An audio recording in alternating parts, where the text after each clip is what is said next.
Welcome to the 10th lecture of Unit 2 in the Ethan Trades Mentorship. This is the official start of Unit 2B, Institutional Order Flow.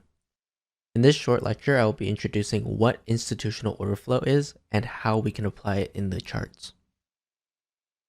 Institutional order flow refers to the tendencies of smart money as they execute large orders in the market. In layman terms, institutional order flow is just a fancy way of saying which key levels are being respected versus disrespected, and where the newly created key levels are being made.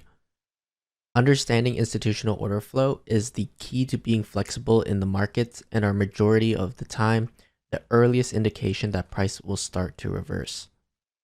9 out of 10 times it will give an earlier signal than market structure will. If I were to put it in simplest terms for you to understand, think of a candlestick chart as a language. Institutional order flow is the name of that language, and we're learning how to read it. In order to learn institutional order flow, we must first understand what areas of interest to look for on a chart. In this mentorship, I am only going to be teaching all the PD arrays that I personally use and is more than enough. So please don't go on Twitter or some social media platform and think that you found the Holy Grail, because most likely it's a renamed version of something I'll be teaching in this unit. There are many types of PD arrays, each PD array having specific characteristics and specific times to use them. These types of area of interest will be elaborated on individually in the next lectures. Area of interest increase probability of true market moves when traded into. This is the confluence that was mentioned in Unit 2A. The more confluence there are, the higher the probabilities of a good trade idea. The overall idea is to pair structure and areas of interest altogether to find narrative of price with more conviction. And later on in Unit 2C, that would be liquidity. So without further ado, the PD arrays that will be taught in this mentorship include fair value gaps, liquidity voids, volume imbalances, balanced price ranges, pre-delivered rebalanced price ranges, order blocks, breaker blocks, rejection blocks, and the inversions of each PD array. By understanding each of these individual areas of interest, this will allow us to read order flow and adapt to what price is currently doing. The three key questions we need to ask ourselves to understand immediate order flow is 1. Which levels are being respected? 2. Which levels are being disrespected? And 3. Which way are the new levels being created pointing towards? Take note of these questions and ask yourself this as you learn each individual area of interest. At the end of Unit 2B, I will revisit this and show you how all of them work together. Adding to the narrative of things, this will be the next building block of it. In this diagram, I've included a schematic of how institutional order flow ties into the model we will be trading. Remember, a market maker model stems from a higher time frame key level. A PD array is that higher time frame key level.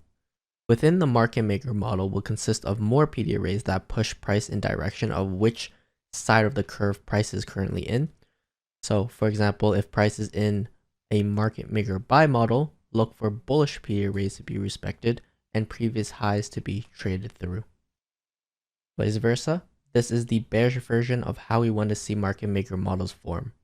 Once again, within the market maker model will consist of more PD arrays that push price in the direction of which side of the curve price is currently in. So for example, if price is in a market maker sell model in this example, look for bearish PD arrays to be respected and previous lows to be traded through. Now that you understand what areas of interest are, the term we use when referring to order flow of price is tape reading. Tape reading just simply means that we are reading price action.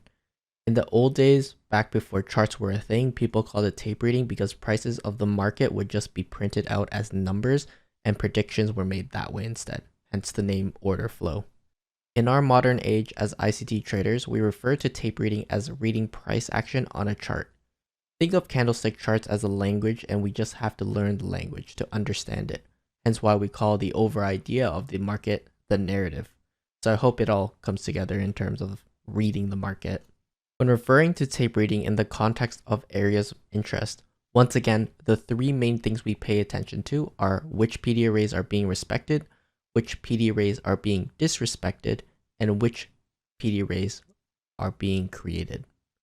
And so by asking these 3 questions, we can gauge when the market is shifting direction without a market structure shift with higher probability. For example, when the market is consistently moving higher from bullish areas of interest, but suddenly displaces through a bunch of bullish areas of interest, we can assume that there has been a change in the state of delivery. Change in the state of delivery is just referring to when price shifts from buy side of the curve to sell side of the curve, or sell side of the curve to buy side of the curve. And from that, we look for price ahead in the opposite direction. So just to put the picture a little clearer in your mind, if you have a bunch of bullish PD arrays being respected and price suddenly trades through those bullish PD arrays, meaning price displaces lower and disrespects those levels, creating new bearish PD arrays and starts respecting bearish PD arrays instead, then you could look for bearish price action from there. Once again, I am introducing this ideology now so that you will have the zoomed out idea in mind rather than fixating on each individual PD array as I teach it.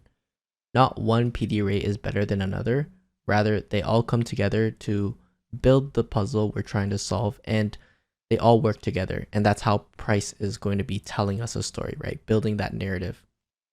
In this slide, I've included a schematic of a bullish trend and a bearish trend to further explain tape reading. Let's start with the bullish example on the left. By combining order flow with market structure, we can begin to see how it all works together. In this bullish example, you can see that price is consistently respecting bullish PD arrays and disrespecting bearish PD arrays. Vice versa, in the bearish example, you can see that price is consistently respecting bearish PD arrays and disrespecting bullish PD arrays. The final lecture of this unit will be on tape reading once you learn all of the fundamentals. That would be your market structure, PD arrays, and liquidity levels. But for now, I needed to introduce this ideology to you once again to get you to think the big picture. That's all for this lecture, and as always, the homework and quiz for this lecture will be posted in the description below. Don't cheat yourself of this learning opportunity, study and do the work honestly. I promise your hard work will be rewarded. See you in the next one, and as always, have a great day.